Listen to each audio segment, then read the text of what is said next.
virus. Kung at risk ka sa COVID, kagaya nga sa panahon ngayon, di ba? Bakit hindi mo i-take yung opportunity na magpabakuna para at least safe ka, di ba? I mean, walang mawawala sa'yo, magpapabakuna ka. The 77-year-old mother of Emil Mamiit was among the first to receive the booster shot. Talaga importante po meron pong booster shot para po masigurado po yung ligtas po siya sa anuman pong darating na mga possibility.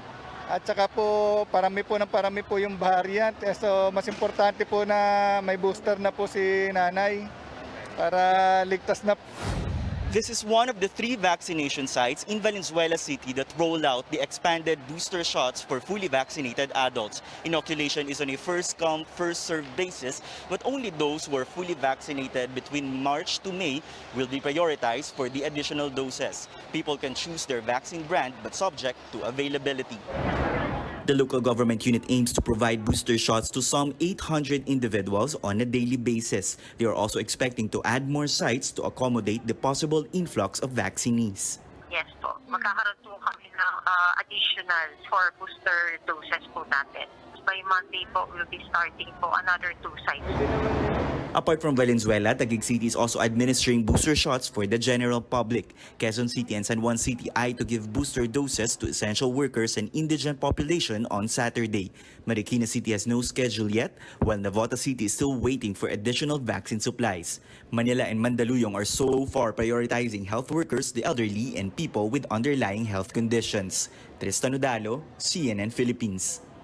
More than 8 million doses were administered during the first 3 days of the COVID-19 vaccination drive, falling short of the government's initial target of 9 million. The vaccination drive was extended until today because of what vaccine czar Carlito Galvez claims is the clamor of many local governments. No word yet on the total vaccines administered for the past 5 days. But overall, Galvez says at least 55.4 million people have received at least 1 dose as of December 1st. This translates to 71.84% of the country's target population. Of the 55 million, almost 37 million have been fully vaccinated. Malacanang is urging the public to get vaccinated. Tandaan natin na importanteng magpabakuna sa gitna ng banta ng Omicron variant. Sa milyon-milyong nabakunahan na mga Pilipino, 99% plus ay walang naramdaman na adverse reaction o kung meron man, mild lamang po ito.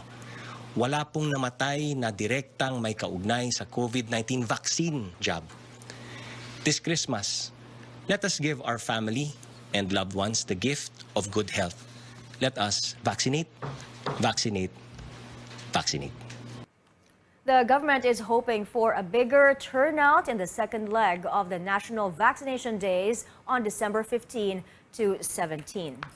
The health department is appealing to local officials to accept vaccine doses that are nearing expiration, as these are still effective. The department issued a reminder after over 14,000 AstraZeneca shots provided to Negros Occidental expired after some cities and municipalities refused to accept them. These areas apparently didn't want vaccines that were expiring soon, while some preferred other brands. Gusto lang ho namin magpaalala, gusto lang ho namin makiusap sa ating mga local governments. Let us try to consider that these vaccines are very valuable. These are critical commodities at this time of the pandemic. Pag binigyan po namin kayo, hindi ho kami magbibigay sa inyo ng bakunang expired na. Ang binigay sa inyo, near expiring, which still can be used. The DOH says the vaccines are now back in storage as it awaits advice from the manufacturer if the shelf life can be extended. The agency is further investigating the incident to see how these procedures can be improved. The government is tracing and monitoring over 250 travelers from South Africa amid the threat of the new COVID-19 variant of concern, Omicron. 249 Filipinos and 4 foreigners arrived from November 15 to 29, while the ban on South Africa and 6 other nations took effect on the 26th. The Bureau of Quarantine and Regional Surveillance Units have contacted 71 passengers so far.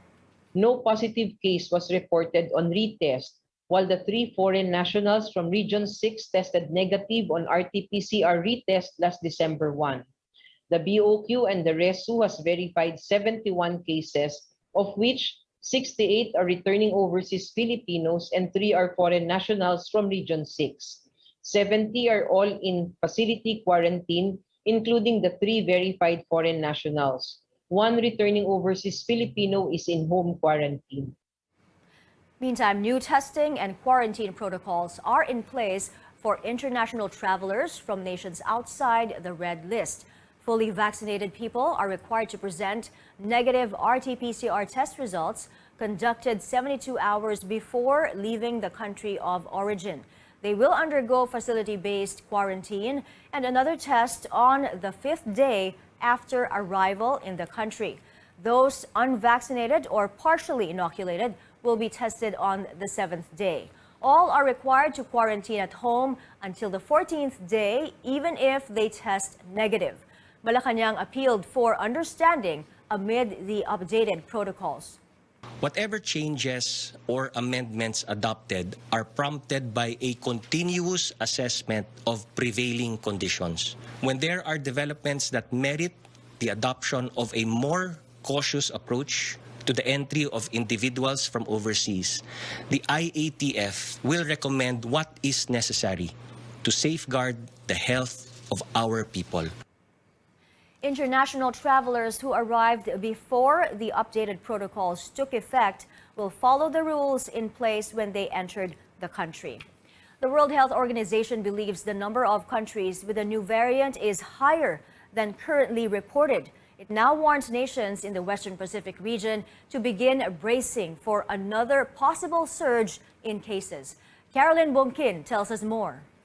Even with travel restrictions, World Health Organization officials say the entry of the Omicron variant in the country is inevitable. That the border control can reduce the risk of importations and can buy time. But it's not possible to completely stop the virus unless you completely close the border. So what is very important is to prepare and be ready for this next surge. Omicron will eventually come to most of the countries in the region. And so therefore, what we need to do is we need to start preparing now, and we need to do that in a sustainable way. By prepare, WHO officials mean inoculating those who remain unvaccinated and giving booster shots to those frequently exposed to the virus and have weak immune system. We know that the unvaccinated are now driving transmission, and they have the worst outcomes. Hospitals must start reserving beds, with the government finding possible COVID cases and never letting one's guard down, as many countries are facing yet another surge despite high vaccine coverage. And after suppressing the Delta-driven outbreaks earlier in the year, both Singapore and the Republic of Korea have started seeing an increase in cases again over the past few weeks. These may include increased mobility and social mixing following the easing of travel restrictions and public health measures. For now, WHO officials say Omicron is more transmissible than the other variants. They don't know yet if it's causing more severe illness, but reinfection is possible, they say. So far, current tests, vaccines, and treatments are perceived to be effective against Omicron. But if this new variant enters the country this month, Okta Research Group projects COVID cases going up to 5,000 again daily by late January. It's a relatively pessimistic scenario. In terms of the timeline, I would say that it would happen around late January to February, when it starts to increase, when the number of cases start to increase. But again, these are just preliminary information. We may recalibrate. The Health Department is rechecking samples of all returning Filipinos from 2 weeks ago to know whether or not any one of them is a carrier of the dreaded Omicron variant. Caroline Bonkin, CNN Philippines. Overseas, more countries in Asia are reporting their first cases of the Omicron variant. Malaysia identified its first infection in a foreign student who arrived from South Africa on November 19th. That was before the nation reported the emergence of Omicron to the WHO. The student is fully vaccinated and asymptomatic. Singapore detected 2 imported cases who were preliminary positive for Omicron on Thursday. Both are fully vaccinated with mild symptoms. Officials say there is no evidence yet of community transmission. India also reported its first 2 Omicron infections. One was a South African national who has since returned to his home country, while the other case was a local doctor who had no travel history. South Korea, meanwhile, toughens measures to curb a surge in cases. Beginning Monday, gatherings are limited to 6 people in the Greater Seoul area and 8 for the rest of the country. Restaurants and cafes will only cater to vaccinated customers or require a negative test result. South Korea has 6 Omicron cases so far. Up ahead on Newsnight, we'll get updates on the Senate's latest hearing on the government's alleged anomalous deals with Pharmaly. And after Los Angeles, where is BTS headed to next? Details when we return. You're watching CNN Philippines.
Welcome back to CNN Philippines. New developments on investigations into the pandemic supply controversy.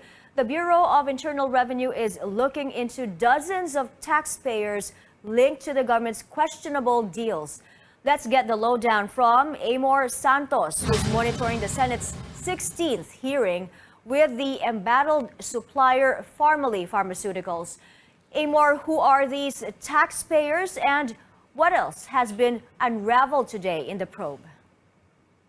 Well, Mai, like you said, just as the Senate resumed its investigation on the alleged anomalies involving controversial government supplier Pharmally Pharmaceutical, the Bureau of Internal Revenue assured it is also doing its part. In a statement, the BIR says a tax audit is now being conducted against 76 taxpayers, including executives of Pharmally Pharmaceutical. Citing the BIR probe, Pharmally Director Lincoln Ong appealed to the senators for mercy. He and fellow executive Mohit Dargani are detained at the Pasay City Jail for refusing to submit financial documents subpoenaed by the senators. Napadala talaga kami sa kulungan eh, ma'am.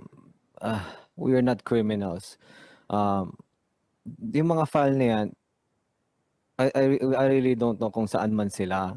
But since the chairman have a conclusion kanina, siguro filean nila na po na kami kaso kasi nagsasuffer po talaga kami sa kulungan. Hindi naman po kami kriminal. Do not try to get awa. Wala kayong makukuha ang awa. Before we can be awa, kailangan may katarungan muna. Senate Blue Ribbon Committee Chairman Richard Gordon says nothing stopping the chamber, which has now conducted 16 hearings despite attacks from President Rodrigo Duterte, no less. In his opening statement, Gordon fired back at the chief executive and even criticized his Senate bid.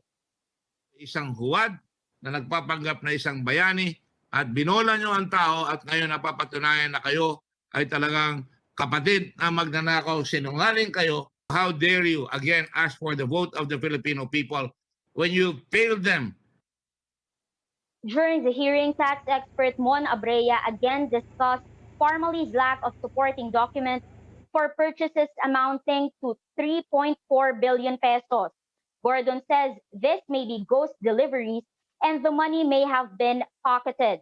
Abrea says this is a possibility due to the lack of documentation. Back to you. Amor, there are Supreme Court petitions against the Senate Blue Ribbon Committee's inquiry as well as its arrest and detain orders against the personalities involved. Any update on this?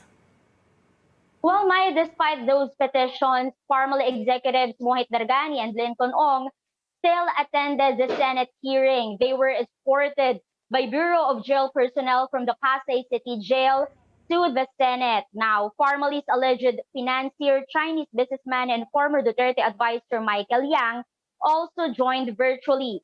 According to tax expert Mon Abrea, Michael Yang's declared income of over 1.5 million pesos from 2016 to 2020 does not match his total investments worth 52 million pesos. We're still waiting for Yang to respond to this during the Senate hearing, Mike. Thank you. That was Amor Santos reporting.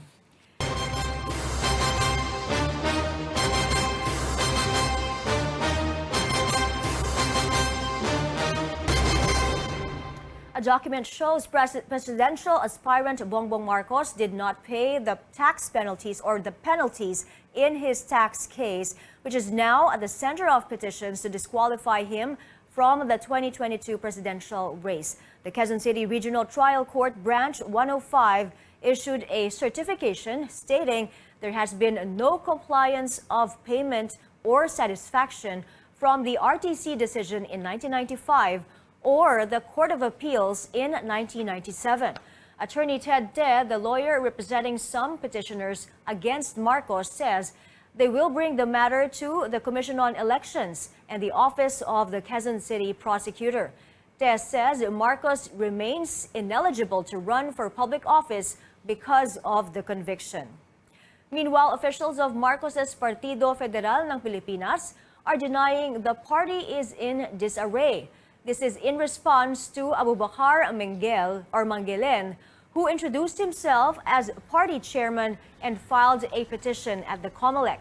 Mangelen is seeking to cancel Marcos's nomination and acceptance certificate, or CONA, saying he was never a party member, and that the issuance of Marcos's CONA was unauthorized, unilateral, illegal, and improper. But a faction of the party, led by Secretary General Thompson Lanchon, said in a statement that Mangelen was kicked out as chairman in September. So doon, yung CONA ang kine-question niya. Ang CONA, it is an internal affair of the party. Hindi naman pwedeng kukunin mo yung, pati-disqualify mo yung sa CONA. Sa partido yan eh. Lanchon says they will respond to Mangelen's petition once they receive the official copy. A look now at what other presidential aspirants are up to. A sea of pink greeted Vice President Leni Robredo and her running mate, Senator Kiko Pangilinan, during their stationary caravan in the province of Iloilo. Iloilo City Mayor Jerry Treñas remarked he never saw such energy, love, and volunteerism in his entire political career. Robredo and Pangilinan will be in Iloilo for 2 days. Meanwhile, Senator Ping Lacson and running mate Senate President Tito Soto said the Interior Department should issue guidelines defining a political rally.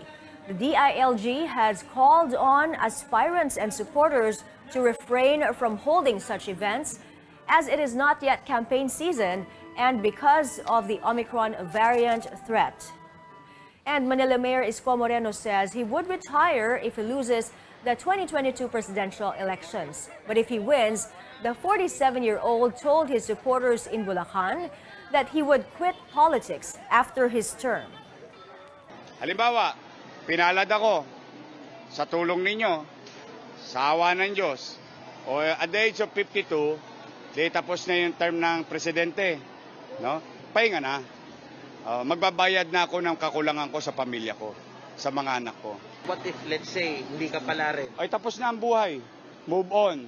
Kasi, no more run? Kahit ano na yun? sa Maynila? Ano na ako, tapos na ako. I did my share. That's why I offered myself to the people. Still ahead on Newsnight, the BTS concerts in Los Angeles wrapped up today, but there's more to look forward to with the K-pop sensation announcing its next stop. Details when we return.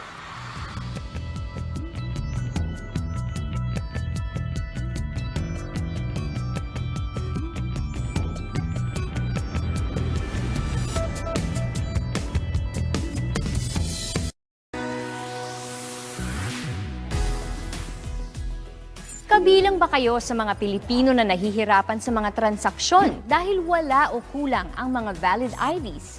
Huwag nang mag-alala dahil narito na po ang PhilSys, ang identification system ng bawat Pilipino. Meron lamang pong 3 steps para makapagrehistro at makakuha ng PhilID. Para sa Step 1 registration, pumunta lang sa register.philsys.gov.ph para makapag-register sa PhilSys online. Sa pamamagitan ng ID natin, ang bawat Pilipino ay meron ng valid proof of identity. At mas mapapadali na ang ating mga public and private transactions. Kaya ano pang hinihintay?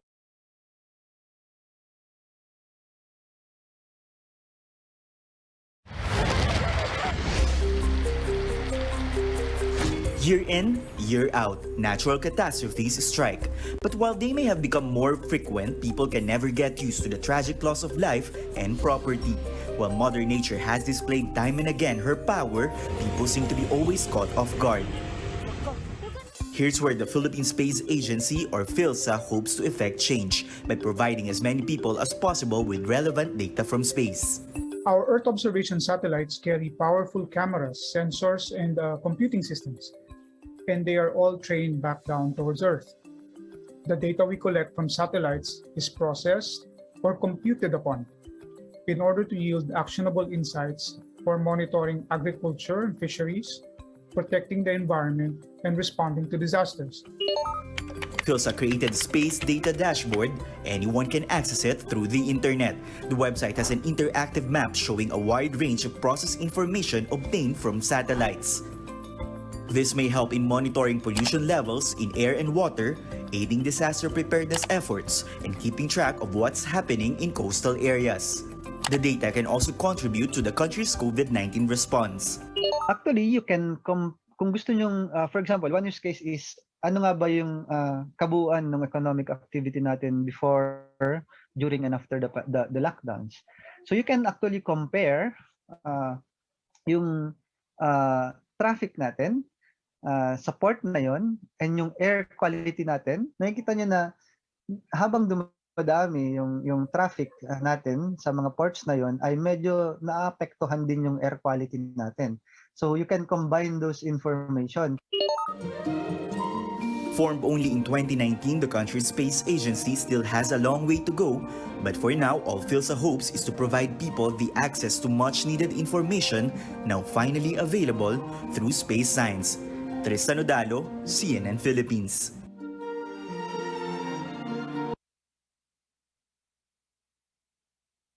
Pulp Fiction, now you can wear his suit. The Perry Ellis original is part of Julienne's Auction's Icons and Idols Hollywood auction. Other items include the custom surfboard Patrick Swayze used in Point Break, David Thewlis's wand from Harry Potter and the Prisoner of Azkaban, even the accordion played by polka queen Vlasta Krisick in Ferris Bueller's Day Off. The auction is December 2nd and 3rd in Beverly Hills and online. More info at juliennesauctions.com. 2 in a row for Trevor. Comedian and Daily Show host Trevor Noah is returning to host his second straight Grammy Awards. The 64th annual Grammys are scheduled for Monday, January 31st. A deja vu is usually a glitch in the Matrix. It happens when they change something.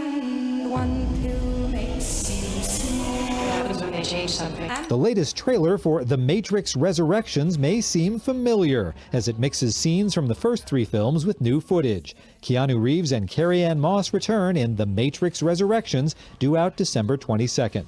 In Hollywood, I'm David Daniel.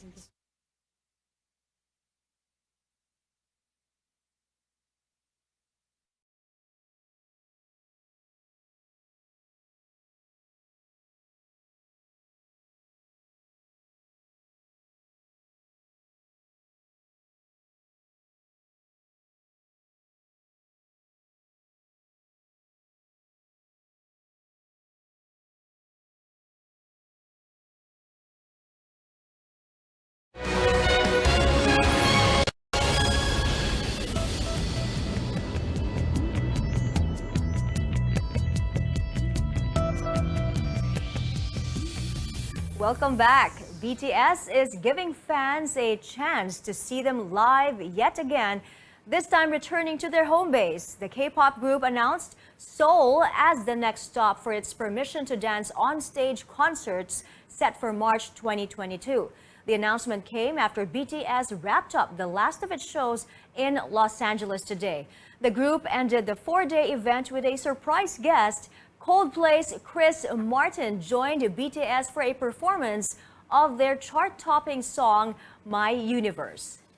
And before we go, an early Christmas treat for the ears. The Philippine Philharmonic Orchestra is serenading audiences for a live outdoor concert at the Manila Central Post Office. The show also features the Nightingales and young soprano Alexa Kaufman. The Christmas special is part of the Cultural Center of the Philippines' outreach program to bring the arts closer to the people.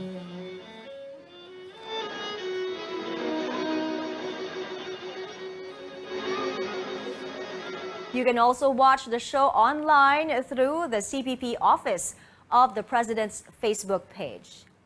We have 22 days before Christmas. That's it for now. Join me again on News.ph at 7 p.m.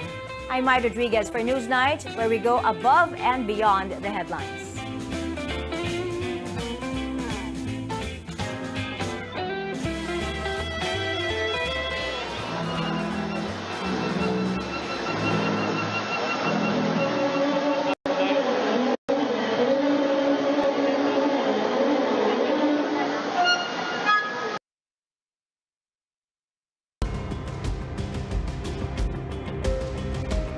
Bongbong Marcos is the political flavor of the month. He's facing 4 petitions to stop him from running for president.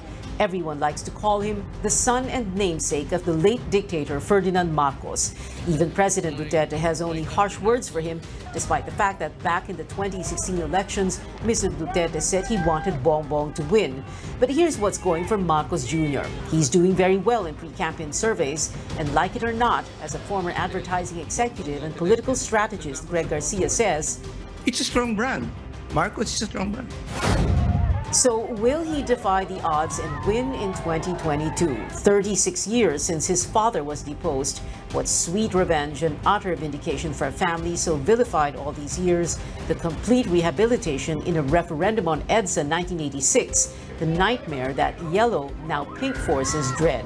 To be sure, there have been father and child and mother and child tandems that have made it to the presidency. Diosdado Macapagal in 1961, daughter Gloria in 2001 and 2004, Cory Aquino in 1986, son Noynoy in 2010. But one of these things is not quite like the others.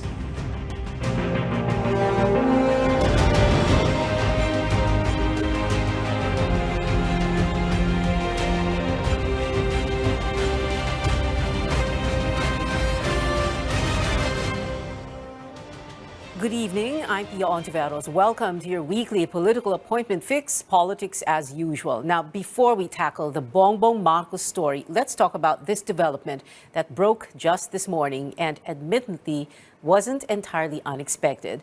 Longtime aide to the president, Senator Bongo, withdrawing from the race, but not without first dropping broad hints he wanted out. Sumasagi sa isip mo yun, sir, to just withdraw? I'm not saying na ganun po, pero nag-aantay lang po ako ng sign sa ating Panginoon. Thank you, sir. Para bigyan po ako ng lakas. I'm hurting po, sa totoo lang. Nasasaktan po ako sa sitwasyon sa ngayon. So, yun po ang aking nararamdaman. Kung kailangan ko pong magsakripisyo para sa Pilipino, kailangan ko pong magsakripisyo kay Pangulong Duterte at sa pamilya. Gagawin ko po. Kasi wala naman po akong ambisyon na maging Pangulo. That is politics. Ganun po talagang politika. Who would expect na ako ang standard bearer bilang Vice President? Tapos ngayon, hindi na ako kasama sa karera. But the President... Yan po ang yan ang resulta ng politika. Diyan po ang dumi ng politika, diyan po ang init ng politika. Kaya sinabi, if you cannot stand the heat, then get out of the kitchen. But sir, kailan kayo punta sa COMELEC, sir, to withdraw? Holiday. Holiday ngayon eh. Ano na lang po yun, formality na lang po yung gano'n.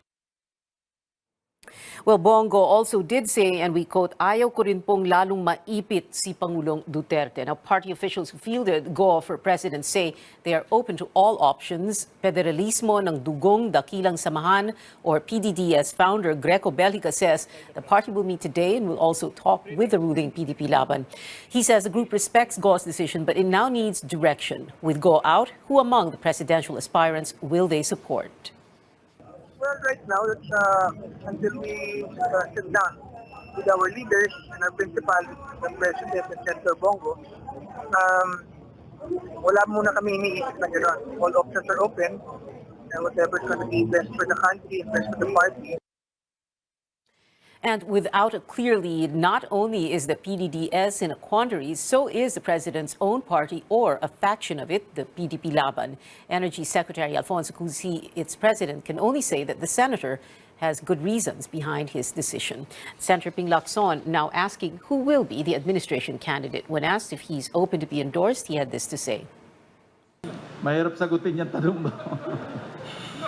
Sabi ko nga kami dalawa ni SP, determinado kami, no? Sabi nga namin, maski sino pang kaharap namin, tuloy-tuloy lang kami, no? An endorsement is an endorsement, no? No matter kung ano yung kine-carry ng endorsement, it's still an endorsement. Doon na lang muna tayo, but mahirap sagutin yung open or willing or will seek, but definitely we will not seek endorsement kasi masyadong presumptuous on our part.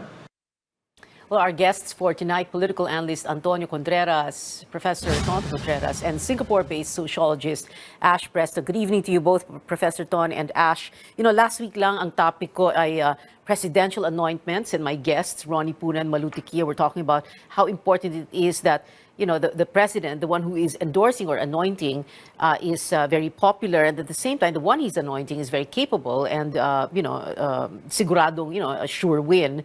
And then this, no? So, nahihilo na ba kayo or matagal na kayo nahihilo? Let's begin with Professor Tonton because he has some very interesting insights. Well, actually, hindi ako nahihilo kasi in-expect ko na to Pia. From the very start, I looked at Philippine politics now with a different lens. That it is almost like a simulacra or something that is staged. That it is both a reality game show and a soap opera and a political event. And because of this, I told myself I need to think outside the box. That someone is writing this for us. And the only difference is that there is no price of money. The price is Malacanang. So I think it's something that you can always argue that the withdrawal of Senator Bongo is a sacrifice. But, because it's a sacrifice because he wanted to be vice president and then he was kicked upstairs because to give way to Sara Duterte. And yet he knows that he could not win the presidency. But he wanted to be the vice president. So it's a sacrifice. He was played. He was a pawn in the big game. But at the same time, the other side of that, you can also argue that he knows he's just playing his part. So I might be wrong, but that is how I look at the political game right now. And what triggers me to think that way, Pia, is I was told by someone that the way President Duterte plays politics is like a game of chess, that he anticipates the moves of people. So I think that's something that we need to reflect on. So sacrifice and simulacra. Are we being played? Yeah. Simulacra, define that again, and it is a word that will mean what? Simulated what? Yeah, well, it's based from postmodern theory, and I think Ash would know this. It's basically, simulated reality. When you lose distinction of reality and what is reality, what is imagined.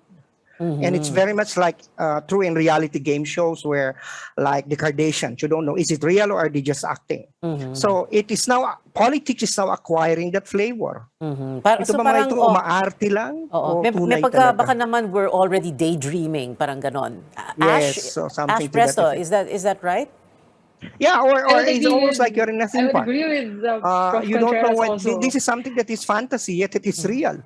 You can see this, you can see the Mickey Mouse and Minnie Mouse, and yet they're fantasy. So it's like that. Politics is like that now. Yeah, but it's almost like but for how many generations of people all over the world, no, Mickey and Minnie are real, even if they're really not. Yeah, that's right. Yeah, that's right. no, So Santa Claus is also a simulacra. It's an imagined thing, but it's also you see it in the malls. And Ash. politics has become like that. Politics has become like that. So Ash, itong pag-withdraw ni Bongo. Let's talk about BBM later. Yung withdrawal of Bongo. I would like to first add to what Pia has mentioned a while ago about capability and popularity. So I would also add charisma in the mix because you need charisma to be elected for office. And we know that President Duterte has had a lot of that in 2016. And what is different from a charisma is that you have to make people believe that you're capable of doing things. Whether you're capable or not of doing these things doesn't matter. You just have to make people believe. So a lot of people believe that Duterte was, can end criminality in 3 to 6 months, and until now a lot of people still believe that. So that's charisma, and that also figures in the statement of Bongo today in his withdrawal of his candidacy. So he mentioned that he is not from known political families, and this is very interesting because we know that originally Bongo was gunning for vice presidency, but then the daughter Sara Duterte announced the candidacy, and we all know Sara Duterte is very charismatic. The last name is very charismatic. The woman is also very charismatic by herself. And afterwards, they were pushed almost at very fast pace to announce the presidential candidacy for Bongo. And we all know he is facing another very charismatic leader, which is Bongbong Marcos. So again, charisma plays a very big role in this. You don't Ash, have to be capable, you just have to make people believe that you can do things. Yeah, Ash, we're gonna talk about BBM in just a bit, no? But we can concentrate first on Bongo. But I wanted to ask the both of you, And syempre, para bang, I'm sure lahat tayo ganun ang iniisip. Akala ba natin si Bongo, ang gusto talaga na, akala ko ba, ang gusto ni Digong na ang tumakbo ay si Bongo. And yung sagot ba doon sa tanong na yan ay simulacra? Professor Ton? Well, like I said, I'm going to stick to my analysis. It's basically it's planned because as early as January and February, I'm already hearing all these stories coming from the south, from some reliable sources that I have, that in the end it's going to be a BBM Sara tandem. Right. So and it's now a BBM Sara tandem. Then someone told me that basically that's how President Duterte plays politics, like a game. Like playing with pawns where you anticipate the moves of your opponent. Right, okay. So it's basically something that probably it's just yung nasobrahan siya sa pag-iyak sa TV, di ba? Okay. Si Bongo. So parang it's too good to be true. Parang sobra naman yata yung well, drama, di ba? Parang ganun. Yeah, well, chess or, there's another board game made by a Filipino, Game of the Generals, where you can't see each We used to other. play that in But high anyway, school. pero hindi general ang ang mga game of politicians. We'll be back after a quick break. Stay tuned, please.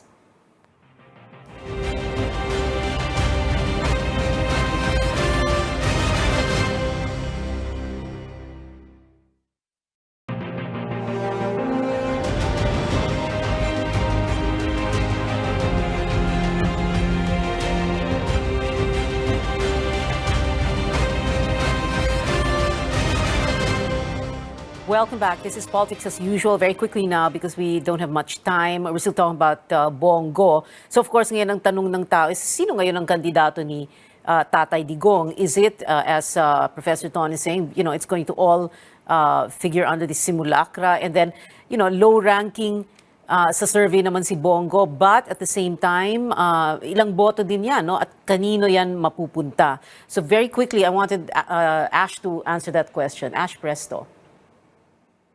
I think the administration has to be very adaptive enough, not only to anticipate the moves of the opposition, but also very adaptive to change tires and then be prepared to endorse another candidate. And they have been very adaptive since the start. So you've seen the very confusing mix of presidential boys, vice presidential boys, now running for the Senate, vice presidential boys to presidential boys, and now withdrawing from elections. So as Prof. Contreras has mentioned a while ago, it's a game, and the administration is making sure that they win the game. At the end of the day, elections is all about winning. Elections is all about ensuring that you forge enough connections. And in the next couple of days, we will be able to see how the administration can change its gears, be adaptive enough, anticipate the moves of the opposition by endorsing a certain candidate.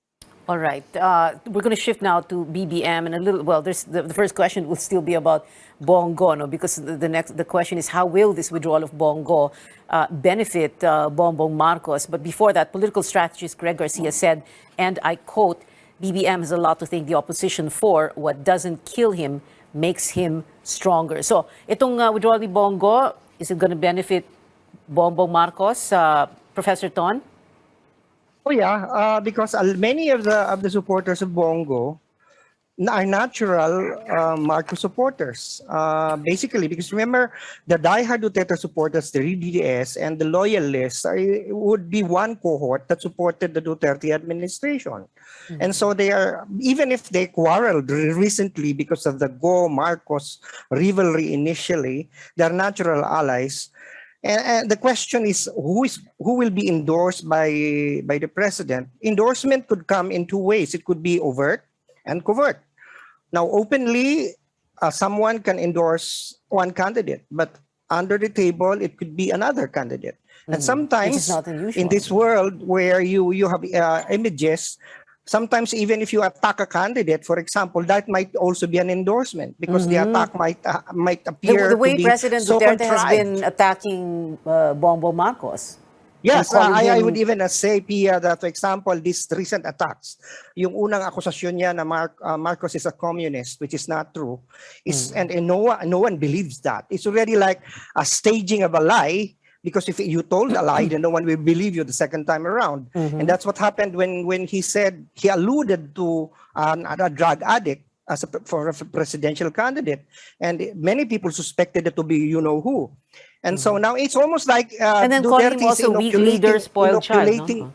inoculating or vaccinating Marcos. Okay. More like binabakunahan na para hindi natabla ng mga susunod pang atake. Oo. Itong mga attacks, so-called attacks on Marcos Jr. as he has been referred to, these are para bang yung matatawag natin parang things going against, okay, quote-unquote, going against Bongbong. At the same time, people, preferring to call him son and namesake of a dictator. Para bang pilit na kinakabit yung salitang diktador dun sa pangalan Bongbong Marcos. And then yung 4 na petitions that are filed against him to disqualify him at the COMELEC. What do you think of all of these, Ash Presto? Are these, like Greg Garcia was saying, are these just going to make him even stronger because it's not going to kill him? Ganun ba yun? I think so, Pia. But also I want to put a hazard on just plainly saying that that Duterte has been criticizing Marcos, because Duterte, unlike any of his tirades against other presidentiables, has not directly named Bongbong Marcos in all of his rants against this blind item person who comes from a very political family, who is a very weak leader and who does cocaine. So he hasn't named exactly who that person is, although the allegations are very pointed. And although we know exactly who is pointing towards, he hasn't named him. So it's a very weird endorsement from the president. So if we have the kind of president we have in the Philippines, we know that as long as he doesn't directly directly go against someone, then you know that there is a very huge possibility for them to still team up. And we also know that the supporters of Duterte and Bongbong Marcos have one thing also in common, which is a nostalgia for an authoritarian rule. And Duterte supporting Bongo, who is not as charismatic as Bongbong Marcos, who doesn't produce as much nostalgia for an authoritarian rule as the last name Marcos, then you know that at the end of the day, Bongo backing out, the opening up of endorsement from Duterte will at the end of the day benefit Bongo Marcos. Yeah, maybe that nostalgia for a return to a strongman rule is part of the so-called democracy fatigue. And these are one of the 4 things going for Bongbong Marcos. And this is what I wanted to ask you about also in the comments. So, democracy fatigue. Medyo pagod na ang tao na parang nag-EDSA na tayo dati, di ba? Number 2, very motivated yung pamilya, because they can go for vindication here. And if they are vindicated, then, all they have to say, ano na EDSA nyo? Di ba, noong 1986? And then, sabi nga ni Greg Garcia, brand name. The Marcos is a brand name, no? And then doing well in pre-campaign service. We're going to talk about that when we come back. We'll be right back. Stay with us. Almost.